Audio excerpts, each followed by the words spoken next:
to Robert now. Robert, what can you add to all of this from your post there in Puerto Rico?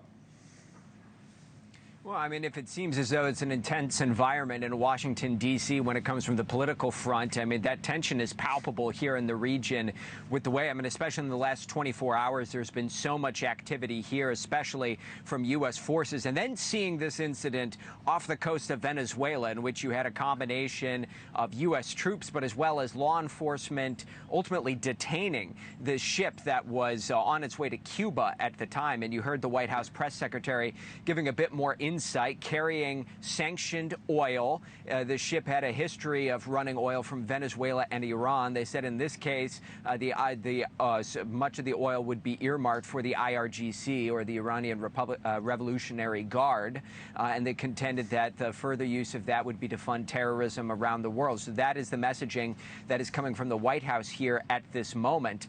I would say is that this is a situation in which you are looking at these two nations on a very tough collision course right now, especially when you listen to the rhetoric coming from Washington and Caracas.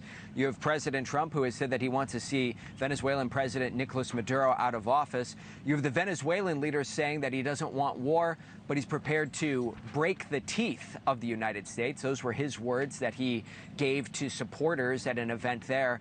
So it's a very tense environment here, and everyone's waiting to see the next step in this move that is made here, Connell. You mentioned the way Venezuela does business when it comes to oil, which is big business for them. They have a lot of oil. There's a lot, basically their whole economy, and they use what are called ghost fleets to get around sanctions. Now, if I remember correctly, you did some reporting on this, which is why it's valuable to be in all these places that you go to and be on the ground. And so tell us a little bit more about how that all works.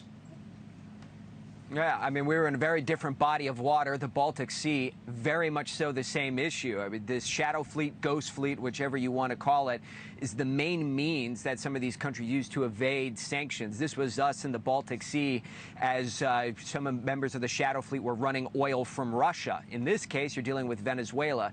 That ship in particular that was seized by the United States was flagged under Guyana. Well, the country of Guyana has said it's not theirs, and that flag was falsely being flown above that ship. That is a prime way in which this typically happens. And exactly how big is this? Well, you're looking at over 1,400 ships in the shadow fleet, according to many of these different research surveys that have been conducted, over 900 of them being sanctioned by the U.S. and the UK.